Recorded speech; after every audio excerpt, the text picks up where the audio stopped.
Hi everyone, welcome to my channel. Today I'm going to talk about how you can calculate your CRS. So first and foremost, you have to go to a browser and just type in Crs Score Calculator. With that, you should be able to reach to cic.gc.ca website. I'm going to provide you with this link in the description box so you don't have to search for this either. Scroll down the page towards the bottom, you will see a questionnaire. So I have filled it up just to save your time. So what's your marital status? It's married. I'm filling up the information based upon what we did during the time when we applied in 2014. Is your spouse or common law partner a citizen or permanent resident of Canada? So in our case, it was no.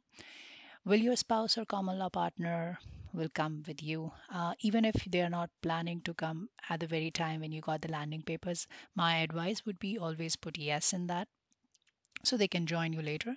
How old are you? So during the time of application, it's 29. What's your level of education? So you have to put the information out here. Now, let me give you a description over here.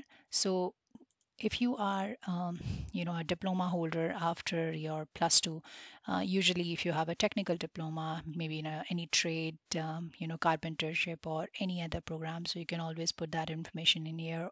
Even if you have any hospitality diploma, 1 year or 2 year.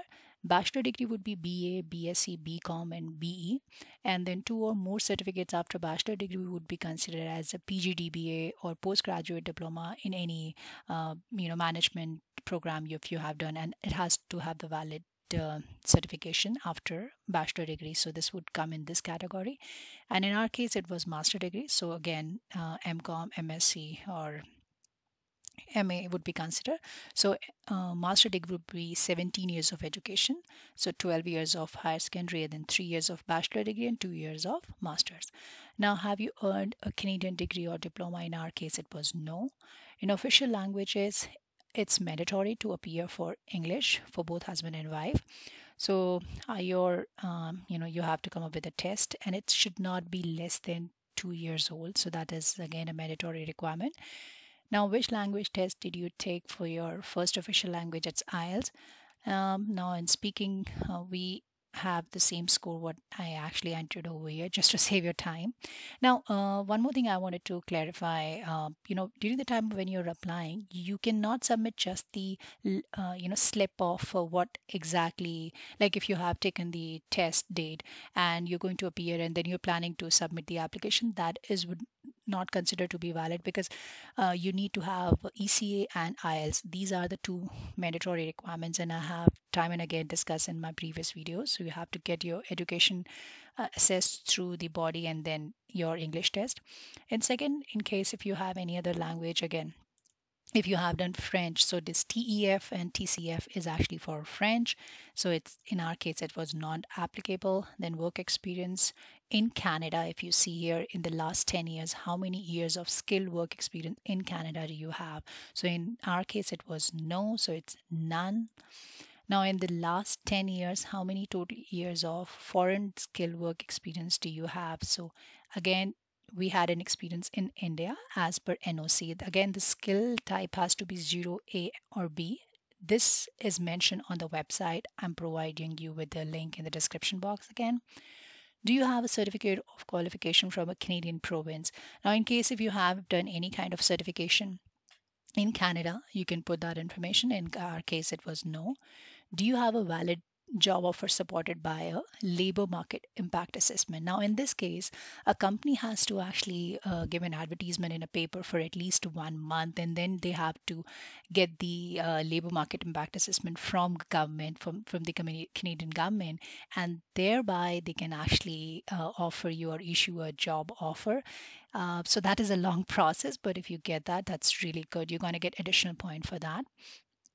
Do you have a nomination certificate from a province or territory? Now, in this case, this is PNP. Now, in case if you have applied for provincial nominee program under various categories, like a few of them I have already discussed, like Saskatchewan, Alberta, Ontario, and Manitoba. So this would be considered under this. Now, do you or your spouse have any blood relation over here in Canada? Now, blood relation has to be biological. It's not like a distant aunt or uncle. It has to be blood relation, as I mentioned, biological. So in our case, it was no. Now, what's the highest level of education for which your spouse and common law partner has? So again, in our case, it was master degree. So you can put the information based upon what the scenario is with you. Then in the last 10 years, how many years of skilled work experience in Canada? Again, they are asking for Canadian work experience, so none. Did your spouse, again, appear for any English test? So in our case, yes. So we have filled up the score, what we have obtained, and then you hit the button called Calculate Your Score. This would automatically bring you to the main page of calculation. So they have actually calculated the various factors, like human capital factors. I've scored 354, and in spouse factors we've got 30. In skill transferability factors, including combining both A and B section, we got 100, and in additional points we did not have any extra points. So in total we were able to get CRS of 484, which seems to be relatively good. And this is basically the score, and thereafter you can apply for the application. Now I'm also going to cover how you can fill up the form step by step. So this is a new series I've just started off. I hope you like my video, and if you like it, please subscribe to my channel.